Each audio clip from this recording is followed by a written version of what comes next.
to talk about right now is attitudes of peacekeeping or peacekeepers. So this training is so fast that I'm not doing what I would usually do, which would have a conversation about it. But what I'm just going to review some of the attitudes: curiosity, empathy, respect for all, compassion, the ability to not take a side when you are working as a peacekeeper, the willingness and drive to help prevent violence to anyone who is there, and to create space for dialogue and peace. And I'm getting some of these words directly from the Portland Peace Team training that I attended on Sunday night. A peacekeeper tries to be helpful to anyone who is nearby. So it could be people who are elders who are having trouble moving through the crowd, or families that are having, maybe getting separated. If you're a peacekeeper, you try to really be there the whole time of the demonstration. So maybe come early to really know the area where you're going to be peacekeeping, and leave late. Often trouble can break out toward the end of a demonstration. Also, you can go for any time period that you want and leave any time that you need to. It's not like you're trying to stay there as long as you told people you would, but sometimes things get tense and it's hard to stay there. You just let people know if you need to step away. So we are now going to do a mighty quick sharing about CLARA, which is one of the hearts. It is a heart thing of a peacekeeper. So Jonathan, can you screen share? Thank you. Can you make it bigger? I'll start talking about it a little while he attempts to make it bigger. Yay. As you see on the screen, if you can read it, if you're not on a phone, it's calm yourself internally. Listen to exactly what people are saying to you. So somebody might be yelling, but they're using words, they're saying something. And you're trying to listen to exactly what they're saying. Affirming, and we'll go into these in more detail, but affirming is acknowledging a part of the truth that you hear and you can honestly recognize in the person that you're listening to. It doesn't mean you agree with what they're saying, but you can affirm potentially values that they have. For example, they want safety, they want a great country, they want a good place to raise their kids. All of those things are things that we can all affirm and probably agree with. And then if you got to the R part of CLARA, you would be responding, but you wouldn't be responding about what you feel and think. You'd be responding to the exact concerns that the person you're listening to raised, so that they can really feel heard, they can feel respected, and this can really lead to de-escalating the potential for violence. Once in a while, a person gets, a peacekeeper has time to do the ad, but usually peacekeepers are moving on to the next spot, looking around in the crowd to see if there is any other place that they are needed. It's lovely and can happen that you can get into a long conversation, but it's pretty unlikely.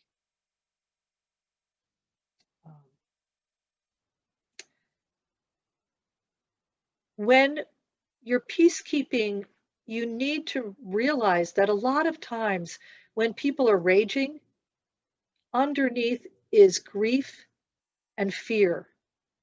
And so coming to listen to people who are not on our side or are seeming like they are going to be violent any minute is an is a your role is to really listen and hear what are the values that that person is telling you by the words that they are using. Um, and if you are a peacekeeper and you're helping someone who is in trouble, like maybe they're becoming look like they're going to be victimized, you need to ask that person, if at all possible, how they want you to help, if they want you to help. Because people who are um, perhaps looking like they might be a victim, they have their own, they should be taking their, they have their, I forget what the word is, responsibility for themselves. That's not the right way to put it because it is all of us saying how we want to be treated. So, um, so let's, Jonathan, would you read some of the calming words that came on the chat?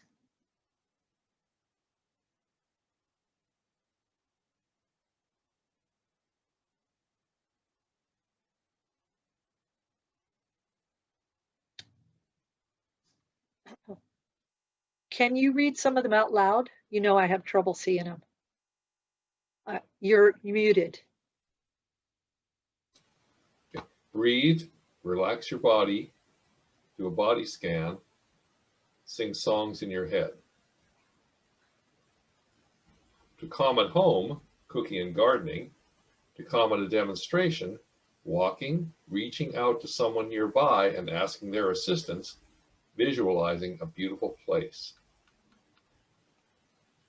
We breathe in and out, sing silent songs to self, and body scan for relaxation.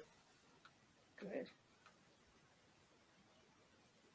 I meditate 35 minutes each morning and exercise. I also try to keep a regular sleep schedule.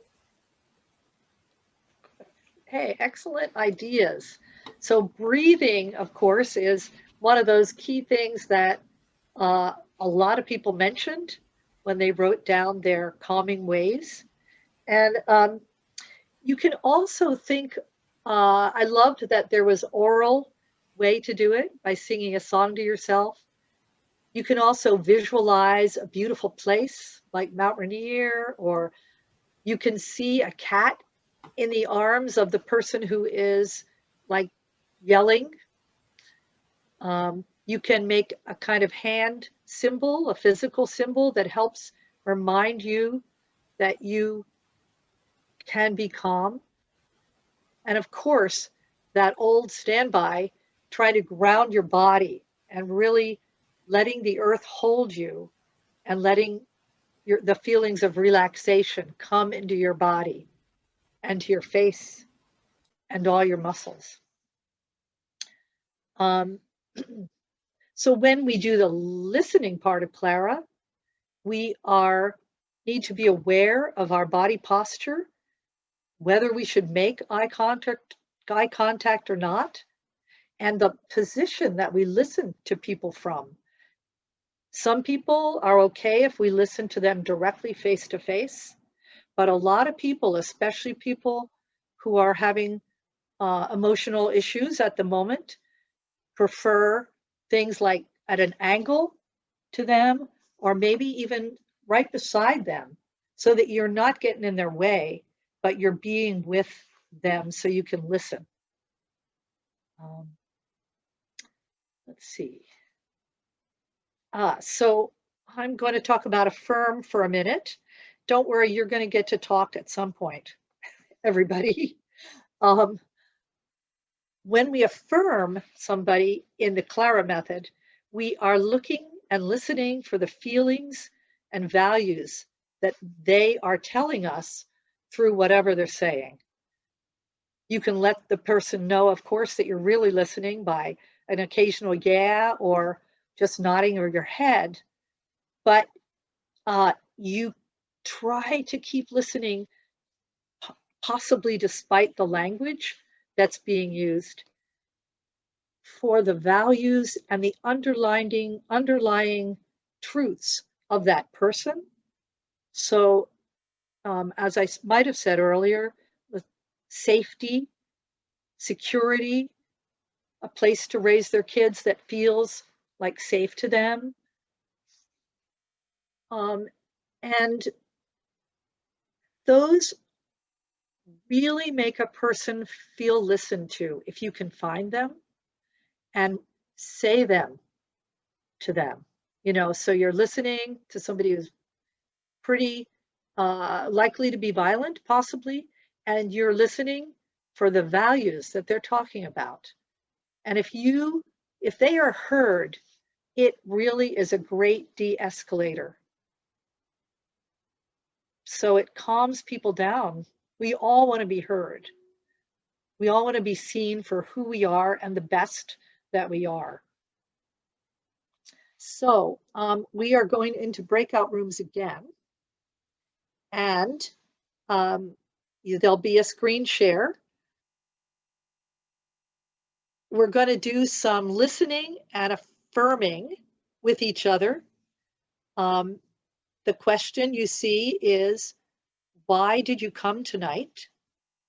And the one person would take 2 minutes to talk, and the other person will take 1 minute to try to tell them what they heard, what feelings, possibly what values they're showing when they use their words.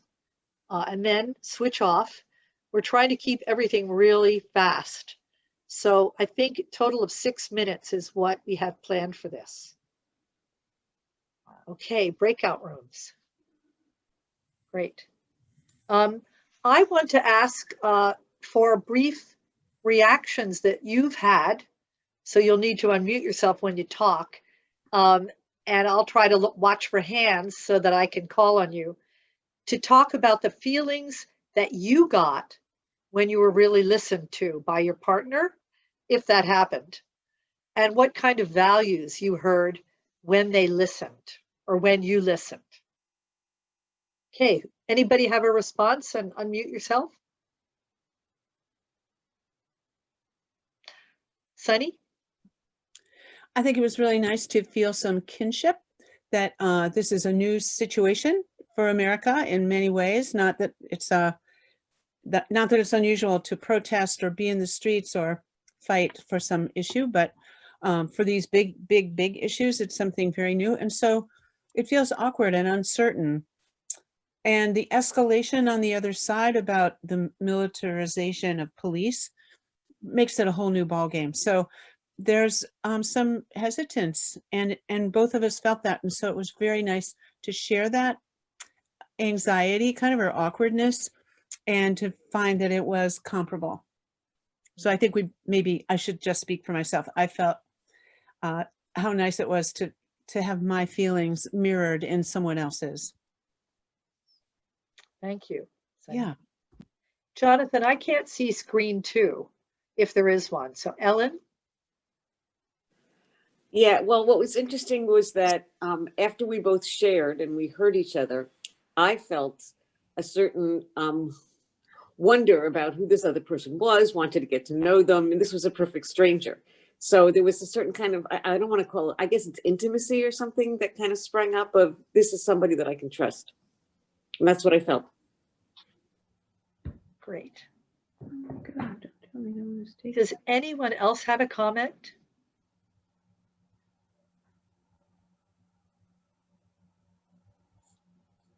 Okay. Oh God. We're going to move on to if we're done with that. Oh, I wanted to say the respond and add of CLARA. I might have said this already. When we respond, we should address the exact concerns that you hear from the person that you were listening to. And adding is sharing something from our own perspective And we, yeah, I did say this. Peacekeepers don't often get to do that. Usually you're moving on to another situation.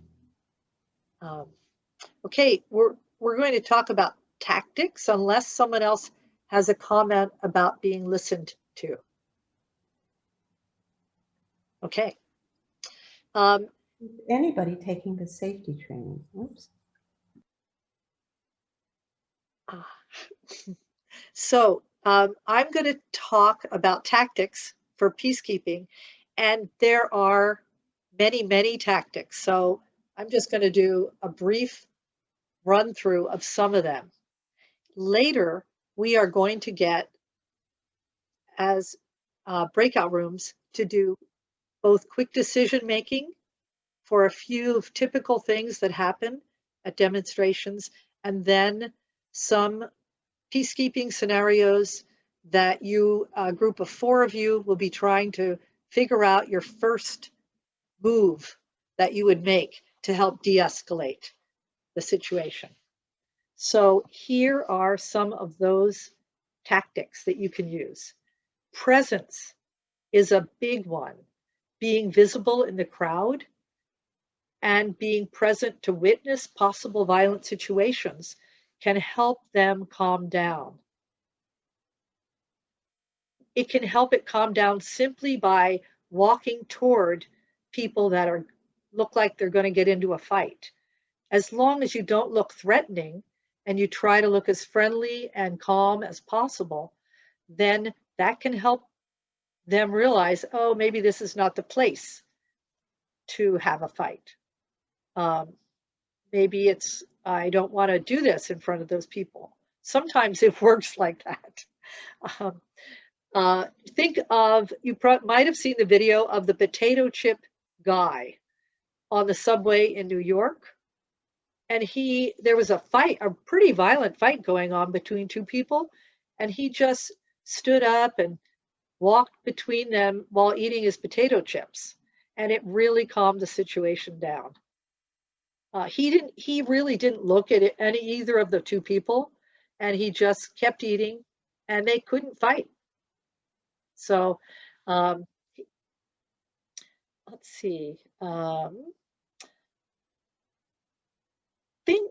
already addressed what kind of body language you might use when you're trying to be a person who is using presence for de-escalating. And so I'd like you to stand up for 30 seconds and just feel your feet under you, ground yourself a little bit, and try to get relaxed. Maybe wiggle yourself a little bit so that your muscles are not as tight as they are by sitting. And think of your face as friendly and open and interested, curious about the person that you're approaching. So you can just sort of picture that. Feel how your hands are. Are they open? Are they closed? So yeah, so good. Sit down, please. If you want, you can stand to do this too. So, of course, CLARA, which we did talk about already, is a tactic for using as a peacekeeper. Rosie, come on back to the camera, please. Oh, thank you very much. Thanks. And interrupting or redirecting the attention of people that might be starting to get together to be violent, whether just with words or fists. You can interrupt in many different ways. Ask for directions, surprise them with a cookie, give them a bottle of water, or ask them if they would like to come with you for a cup of coffee.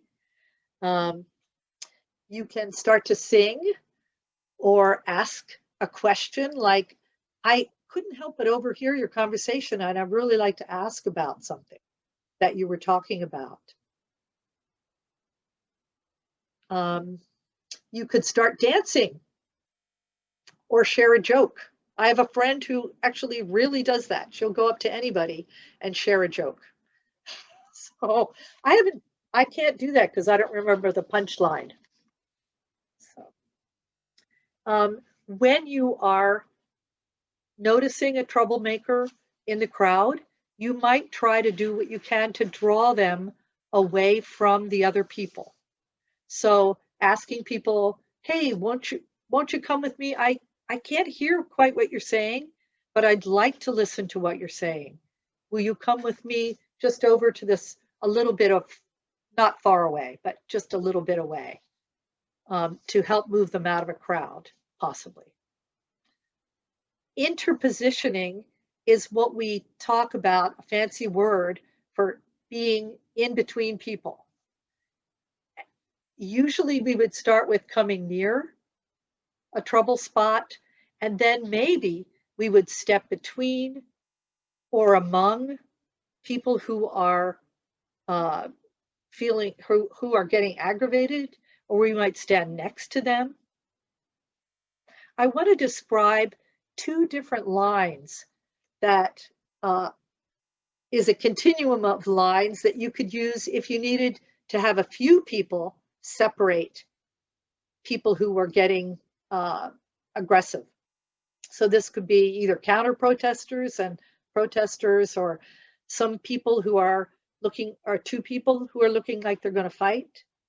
You could use I want you to think about how you would feel if you saw a line of people that were standing fairly near each other, but had their arms at their side. Maybe they're in a straight line, maybe it's curvy, but they are just standing there in a friendly way and with a little space between them. So how would you feel either in that line or near that line? And then think about a line which would be for a much more strenuous peacekeeper time, when you would be locking arms and maybe locking wrists. So your elbows would be clasped together and your hands would be clasped together so that no one could block or break through the line. And that would be your goal. So that really keeping people apart.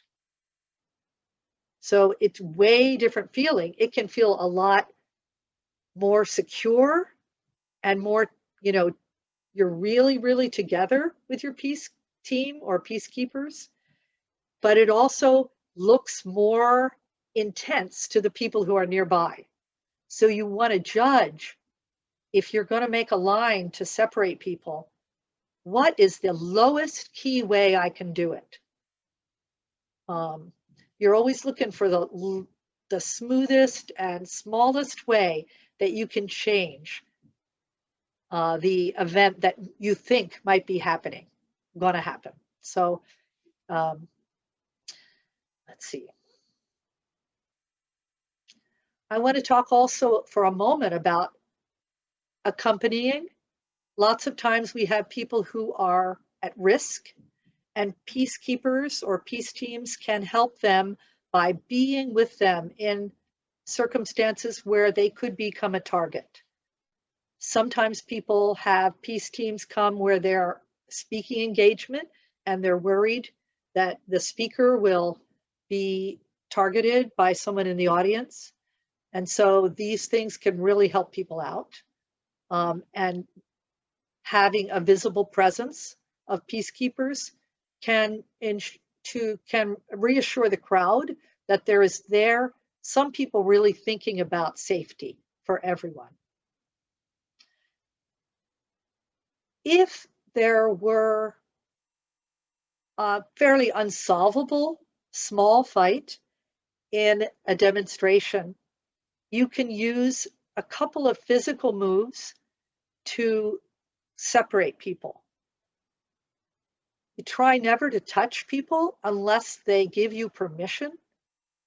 But if you were trying to help a person who was clearly being hurt, you and several other people could get together and form a circle around them and then gradually move them away with their permission. Maybe just into the crowd to be absorbed into the crowd. You could also make a U shape and move a person who is maybe causing harm.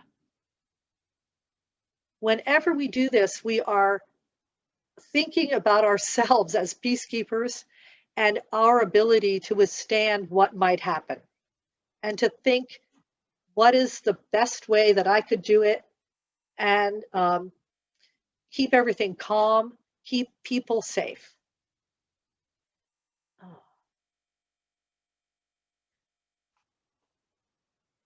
I'm going to talk very, very briefly about a couple things you can do if you're in a big crowd and you have to calm basically the whole crowd down. So and then I'm going to open this up to some people to tell me what they think too. So you can have people sing. You can have people sit down if it's possible, especially if police are coming and people don't want to move, they can sit down, and not always possible. You can get lower if there's some violence happening in the crowd and you can't get near it. You can ask people around it to get low and to point and sweep their finger toward the violence, so it's kind of spotlighted. It can be seen by cameras that way, and also press can see it if there's violence that you and a group of people are showing is happening. Peacekeepers need to use authority, but they should never be bossy. It's hard because at many demonstrations, the people who are forming the demonstration will say, okay, we are all going to stay on the right-hand side of the road when we do this march. But then there'll be other people who are walking on the other side of the road and in the road. So it's hard to always help the demonstration happen the way the organizers want it, but you just want to do your best to keep people safe, but they have their own will, right? Free will. So if they don't want to get it out of the road or whatever, that's okay. I have heard of people walking up to people who were going to start a fire and just say, hey, this is a nonviolent demonstration, and the organizers of this demonstration have asked that people not set fires. So, and that can work. If you need to communicate in a big crowd, one of the ways to do it is called repeat after me.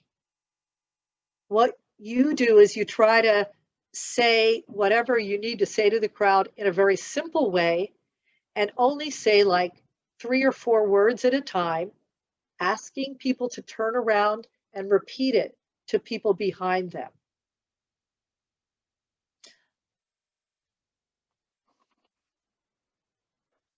I am going to ask people if they want to take a few minutes and chime in with other peacekeeping tactics.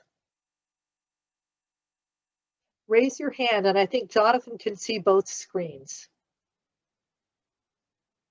Yes, June? So I actually have a question back on CLARA. On when you say respond to the person's exact concerns, what do you mean by respond? Because I mean, if we're at a protest and and we're protesting this big, or they're protesting this big unsolvable or yet unsolved problem, how can I respond to that? Or are you meaning to reflect what I'm hearing them say? That's what I mean. Yes. Okay. So you're not solving their problem for them, but you're reflecting what you're hearing, and you're trying to be as close to what they need to hear as you can be. Got it. Thank you. Welcome. Other comments or questions? I see Reagan. Yeah. One of the things that I found, particularly with younger activists, is that I no longer use the term peacekeeper. I use de-escalator, because keeping the peace feels like I'm tone policing them. Right. And so I've found it useful to change that piece of my vocabulary. Super. Thank you.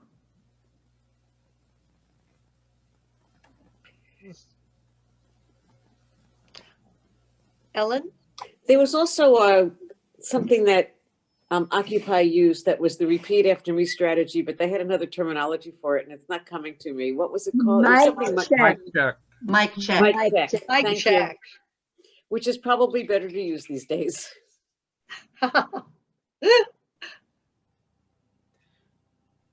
Elaine? Yes, I heard you just say that when you described us creating a spotlight so that maybe cameras would be attracted. What is the wise thing about the press? I mean, we know the press is looking for violence, is looking for drama.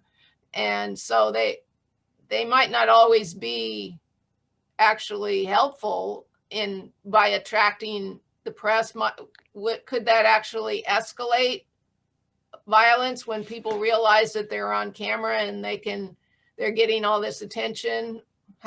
Can you comment about that? Yes, it could do that, Elaine, for sure. But my take on it was that people who are doing violence might not want to be seen, might not want to have their picture in the paper doing violence. But you're right, it could be a moment of fame. Reagan? Could I piggyback on that? That I think I would be tempted to approach the media and try to draw their attention to nonviolent, moving, spirit-led speakers or actions or community, and distract them from that. But again, it's in the moment. You got to make a judgment call. But I hear Elaine's concern. Yes. True. And I see Martha. Not having been a peacekeeper, it seems that much of this is predicated on having other peacekeepers around you. That's true. Yes. And so is it a given that we're working in teams so that you're not trying to simply do this in isolation? Yes. It would be always best to have a team, 2 or 3 people at a bare minimum. And these, of course, you can use these skills on your own as a bystander. It wouldn't be considered peace team, or peacekeeper. Tom Hastings had his hand up. Great, Tom, and then Janet. So one of the things that's worked pretty well for us when something does actually escalate is that one of the peace team people will, when dealing with the media or with police, will tell them very clearly, this person is not acting using the code of conduct that our organizers have requested. So that you need to consider this person as operating outside of this group, outside of this organization or this coalition or this movement, whatever. And that I have seen that work perfectly, where media people and police will be able to contextualize that differently than from that reminder, so that the person who is escalating things begins to feel like, uh-oh, they don't even regard me as part of their group anymore. I'm not representing them, so this is a problem for me. And oftentimes that will lead to a self de-escalation. I thought I saw Janet's hand. No? So Yes? yes, I have been de-escalated. I have not been a peacekeeper, and I find that it's quite easy to go along with someone when they are extremely modest. So one of the things the next hour, whatever the meme is for, it's my turn to promote the welfare of the whole, right? It's just, right, I'm on duty for this hour, for this minute, for this moment. And we've been asked not to do this, or we've been asked to do that. It's like, oh, didn't know. Of course, I misbehaved only because I didn't know. Thank you, Janet. And Dan, do you still have? So I think this is a kind of basic question to our commitment to nonviolence, and that I assume that, if we're participating in a demonstration or an action of some sort, and the organizers are saying this is a nonviolent action, and somebody's not acting that way, I guess the action I saw, and it was the immediate anger outburst after the killing of George Floyd, and that I saw a guy with a baseball bat breaking down windows and stuff. Now, that wasn't organized that way, but I'm wondering, what is our commitment to nonviolence in terms of our willingness to get out there on a limb in a situation where that compact for nonviolence is not being taken, especially when that could be looked at as cooperation with police or with media. Dan, I don't have an answer to that. Tom, do you want to address that? So that's where, to me, things need to become pretty robust. This is where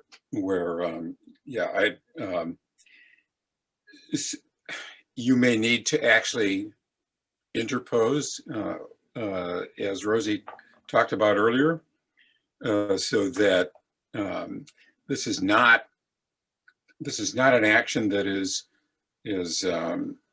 serving police. I mean, that's kind of a twist on things that people sort of may choose if they need to. I mean, if you could describe sort of the exact situation that, I mean, I can tell that you're imaging something, and I would like to know a little bit more about what you're imaging, because there's a number of potential scenarios, and each one, to me, as a peace, and I do keep the term peacekeeper, but or peace team member, would require a different response. Each one requires, to me, a little bit different response. I mean, are you talking about somebody breaking a window and then what do you do? Or are you talking about somebody starting a fight and then what do you do? Or somebody attacking the police and then what do you do? Because I think each of those are unique. So I was just thinking in terms of, like, Rosie mentioned the idea of spotlighting. You see somebody acting in creating property damage, which matches our understanding what violence is. You highlight that makes that person a target. Is our commitment, especially if we are working in a demonstration or an action that has a commitment to nonviolence, is that commitment strong enough that we are willing to make somebody who is violating that commitment a target? I'm going to be interruptible here, Rosie, if you've got a clear answer to that. Otherwise, I've got something to say, but you go ahead. Yeah, I think I would say, Dan, that there is, for me, anyway, a difference between property destruction and people destruction. Now, I know when windows are being broken, persons can get hurt as well. But I think this is longer than we can discuss at the moment. I'm I want to go to the quick decisions and the scenarios. But then I'm very willing to stay on afterwards for a half an hour or whatever. We're supposed to end at 9. Is that okay, Dan? Okay. So we are going into 2 more breakout rooms, which probably you'll get dumped out of before you want to be. But we'll come together between breakout room with quick decisions and the ones with scenarios. So these are going to have 4 people, I believe, Jonathan, if there's enough. And you are going to be trying to figure out what you would do with little specific bits that can happen wrong in a demonstration. So the screen share will show you choices that you can make. So because we're only doing 4 minutes, you can choose one of these to work on as a group. If you get time to do more, great.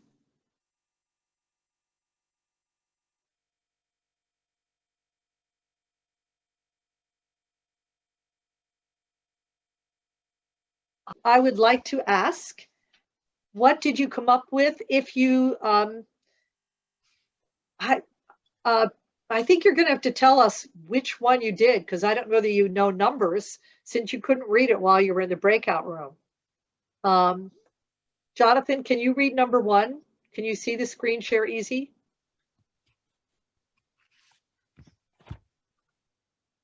Unmute. Okay.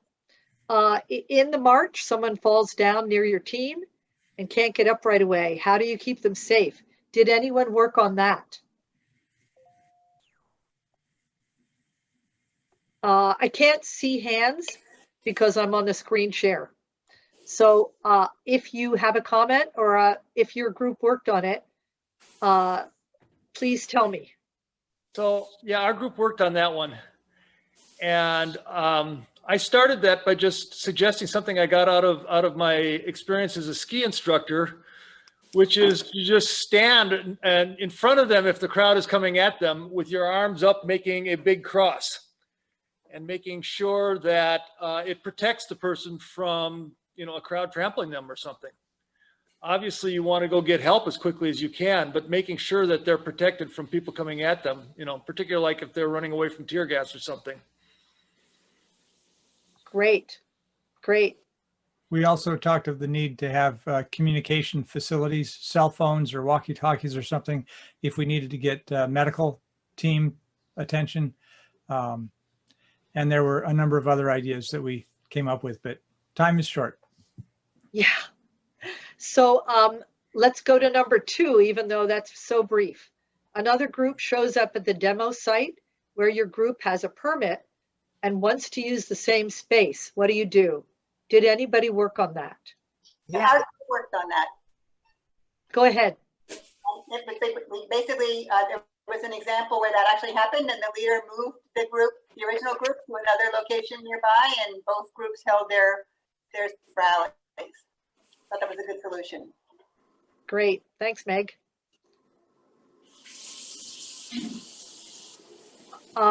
Let's go to 3. You encounter a lost small child at the demonstration with no adult nearby. Did anyone work on that?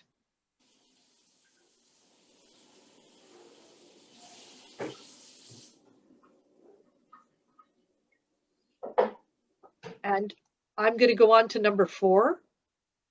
An elder has an anxiety attack because of lack of social distancing and people without masks. Did a group work on that?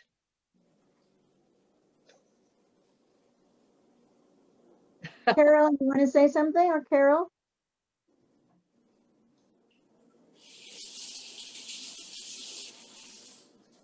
Yes, we wanted to give this person space. So it was both a combination of alerting people around, so this individual, the catalyst, would disappear, that we my projection was that if this was an elder, it's our cohort, and we're a little bit more accustomed to being touched, and it's okay. We didn't grow up in a culture where you had to ask permission to be touched, but you do need to ask permission to intervene. May I help you? And touching somebody's back, giving somebody water, settling them down with similar breathing. And if we come prepared with some kind of kit, as Carolyn suggested, we might be able to give masks to people who are in masks, so this elder feels taken care of, or give them some water, etc. And Carolyn, add if you need to. No, that's good description. You had a good idea about helping them breathe and calm down by, I think you said putting your hand in the small of the back if they allowed it, or something to that effect, about helping them center themselves and Right. yeah. Rosy will know this. It's the singing thing. It's actually behind their lungs. It's what?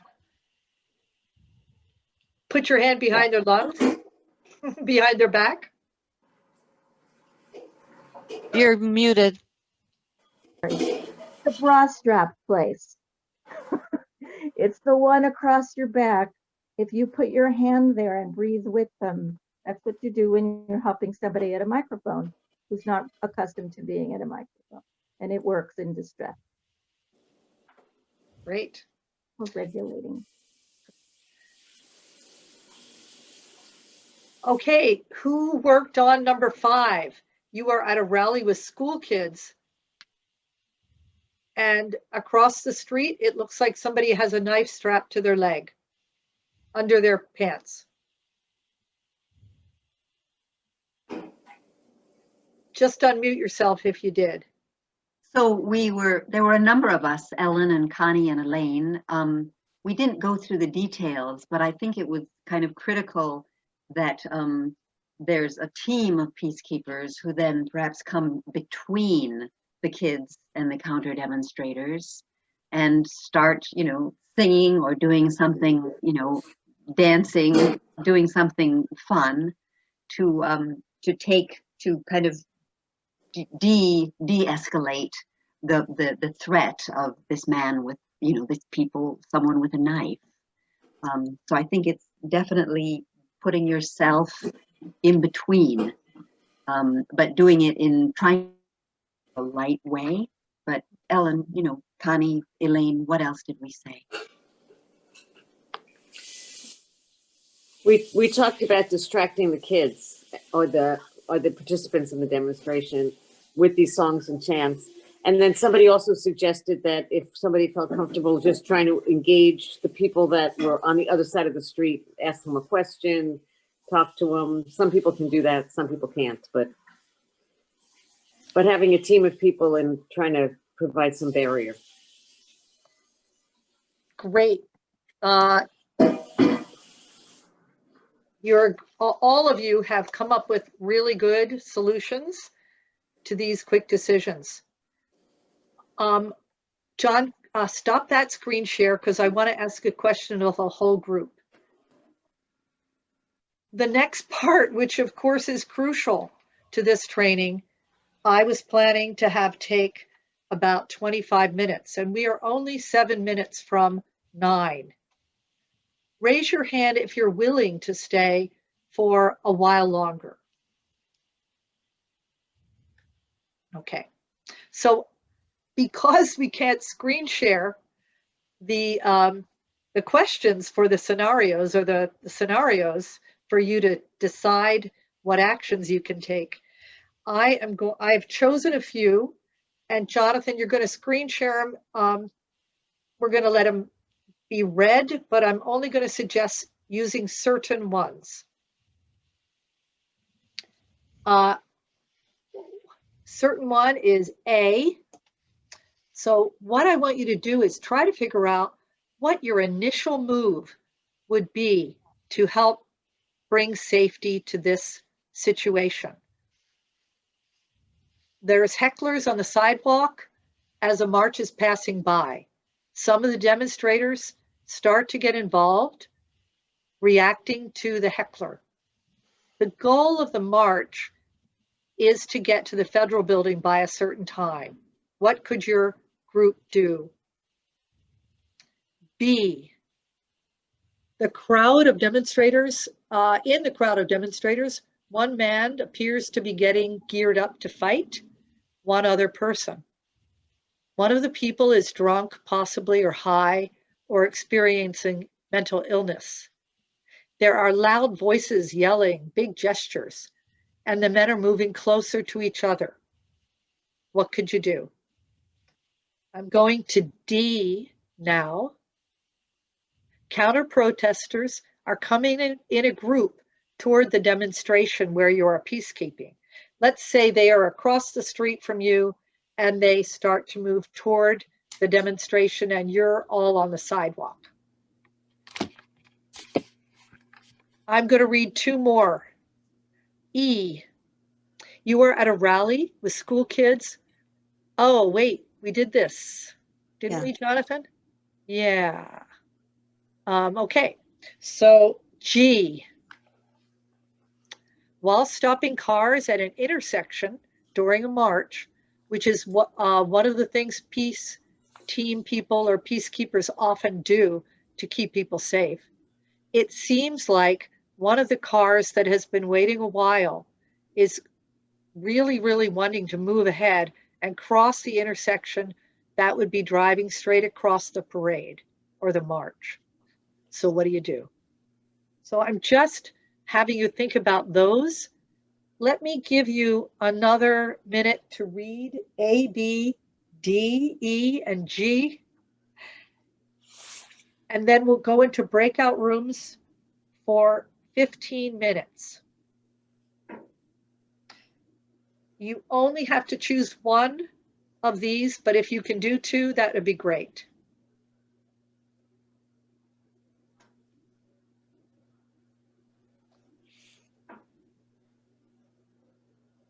Are you ready to go to breakout rooms? Wave your hand if you are. Raise your hand if you did the heckler beside the march. Okay, would you please talk a little bit about that? All those people who raised their hands, unmute yourself and go ahead. We would start singing a song. And so we would say, you know, shall we sing Down by the Riverside, and then start singing. Or we would say to someone who was one-on-one trying to talk to say, oh, let's stay together so we can get there on time, you know, so we can get there quickly. Good. Just the one who was wanting to argue. That actually happens sometimes when you're marching downtown and there's these like against nuclear weapons and somebody says, we need nuclear weapons. Somebody wants to. Yeah, that's so true. Yeah. Okay, I'm just going to go on to B. The fighters in a crowd. Did anyone work on that? Yeah, we did. Great. Who will report? Well, we had a lot of solutions.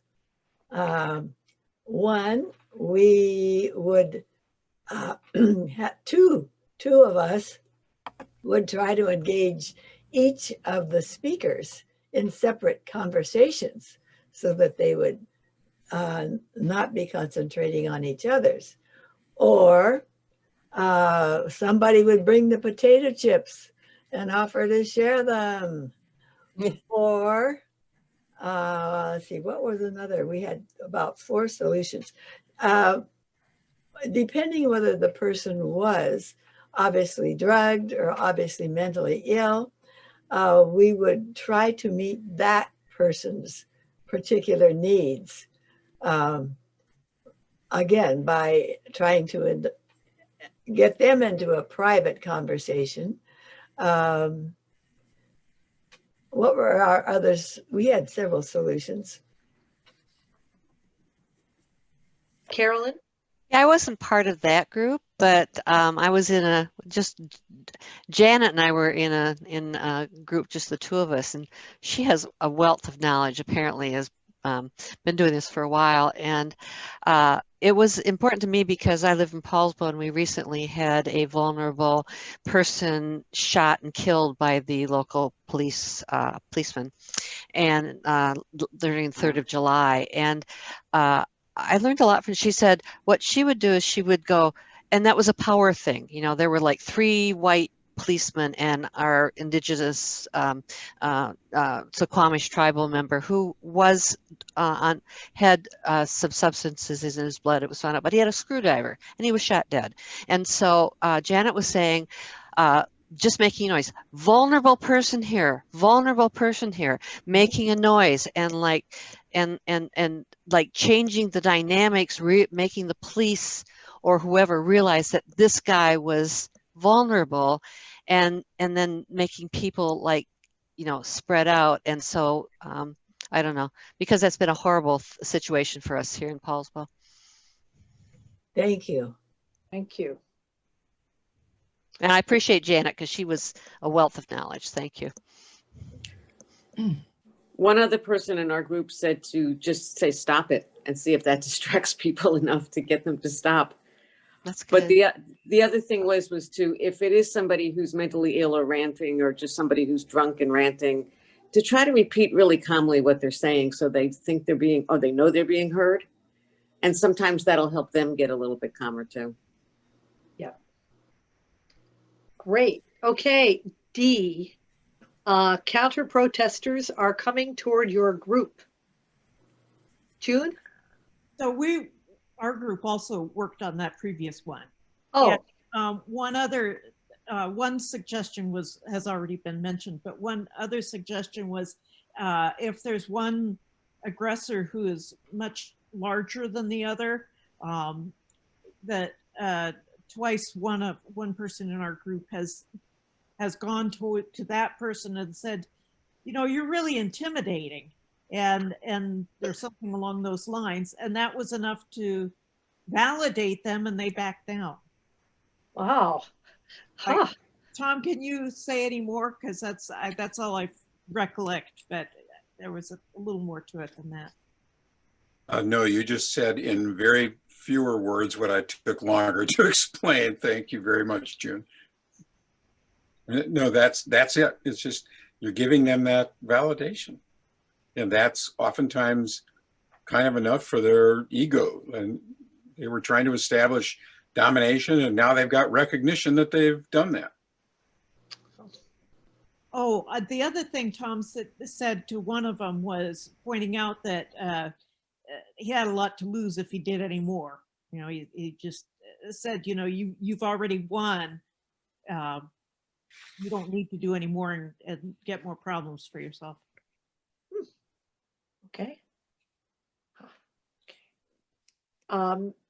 Okay, moving on to counter protesters coming toward the group.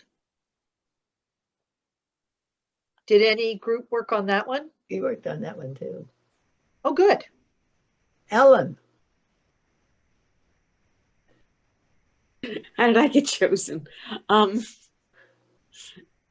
trying to remember what we said. Well, we said sit down. Yep. Demonstrators coming at you. Oh, people holding, you know, just the demonstrators holding arms with each other so that, you know, you look like you've got your group together, but sitting down is a tactic, and then singing. And the other thing was avoiding, you know, if it looks like a big group, go walk around the corner with your group. I mean, depending on what size your demonstration is and their demonstration is, but you can still get to your destination without going straight at them. Excellent. I had a question that we talked about, whether we would use our cell phones to take pictures of them. And sort of, you know, what you think about that. Has this really happened? Once I was with a friend at a immigration rally downtown, and some counter protesters really did come up to us. And so we talked to each other to say, do you think we should ask them if they mind if we take their picture? Because we were taking pictures of signs and t-shirts. So you know how you take pictures these days of everything. So we said, can we take your picture? And then of course they left. They didn't want us to take their picture. And good. But we sort of were on the outside because it was like the older white women and the, you know, young immigrants sort of being the protective, and we were just sort of being like watching and bystanders. So using your cell phone as a, you know, it is a great thing to have, to use in a lot of circumstances. Yeah, that was a cool way to get them to leave. As a peacekeeper, I might not, because it might be seen as provocative. I mean, this we had our cell phones out taking pictures, but as a peacekeeper, it might seem like I was trying to get them in trouble or something. Yes, yes. And then we had people, the last one, cars, trying to stop, keeping cars from entering the parade or the march. And it looks like a car is going to start driving. Did anyone work on that one? We talked about it. Yeah, go ahead. Okay. Go ahead. I've already spoken. How about Lisa? Lisa, I saw your hand. Yes, and I actually brought this up in our group because it seemed like a scary situation. And there were some really good solutions. The first one was to go and connect with the driver and talk with the driver and see if you could work something out. And then Tom suggested that you try to let the driver know that you are going to problem solve with them. And even there is a little phrase that can be quite connecting and de-escalating for somebody who's in a car and wants to push through the intersection. And that is, yeah, this is a problem and we're going to fix it. We're going to fix it. And those words can really help to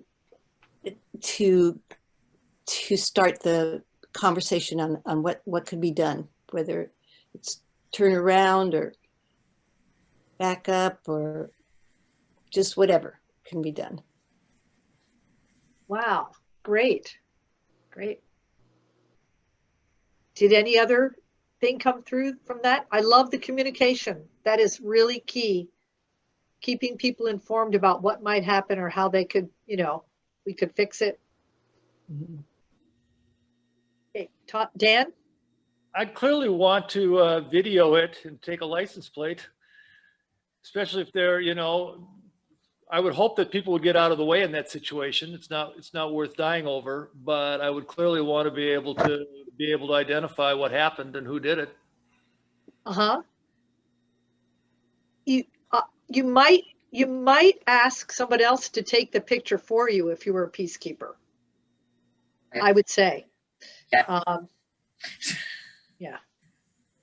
Now, okay, so we are at 9:22. You all are extremely brilliant at coming up with about answers of how to change situations. Keep your antenna going so that you think about things that you see or imagine are going to happen, so that you can begin to make plans of what you could do in order to de-escalate violent situations or even just harmful situations. Let's see. I'm trying to see if there's any other thing I should say to wrap up, but I am also willing to be online for longer. And you can write me. I will write down my email for everyone in the chat. I chose not to address guns. Rose. Oh, thank you, Jonathan. But the word is out, you know, if you hear a gun, you're at a demonstration, help people keep calm, maybe get down on the ground, or find a way to move away from the area with a lot of communication to the people who are around. So are there any further just wrap up questions? Or should we just say goodbye and hopefully we will meet again soon? I see June's hand. Yeah, thanks. I'm curious about why the cell phone pictures seem not to be a part of the peacekeeping role. Yeah. Go ahead. I would say their legal observer role, right? Possibly, but also, you know, if we need to, we're there to witness. So we could theoretically be taking pictures. There is the possibility of being seen as being in cahoots with the police or something if you're taking pictures of individuals. May I? Janet?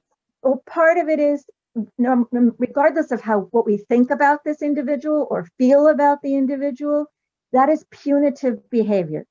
And that is not peaceful. So if you really want to maintain an equal power dynamic. Yes. Oh, I'm freezing. Sorry. Engage in punitive behavior. I gotcha is not peacekeeping. Mm-hmm. It may be exactly what you want, but don't do it then. That makes sense. Thank you. And maybe the other thing is just being fully present, and with a camera in front of your face, you're not really equipped to be dealing with all your surroundings. Good point. Yes, thank you. And Tom? So one of the things for me is kind of like the frame with which we arrive, so that what I've seen on all too many occasions for decades has been the attitude like, we are smarter than they are, we're going to fool them, we're more clever, we're going to outwit them, and so forth. And instead, for me, a peace team is more about calling them in and de-escalating them, not proving that we are somehow going to be smarter than them and engage in trickier tricks. So I think that's the maturity and the wisdom of the peace team focus. Thank you, Tom.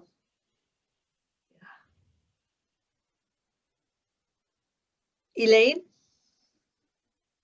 Can you say something about your relationship to the police? Would there ever be a situation where you would call the police? Yeah. I think I would call medics or an ambulance. Personally, I don't know that I would call the police. Right. Yeah. But in our system, they're the same, right? When you call 911, you don't get to determine who comes. And you have to call 911, right? That's true. In Seattle. Yep, they're all routed in through the same phone. Yeah. Yeah. How about a sniper? How about a sniper? I'll call police on a sniper. Absolutely. Yeah. That's why we have these discussions. You know, we all need to know what we're going to do and what our limits are. I'm not sure what I would do. If I would probably first think a sniper was a police person. Well, the cops.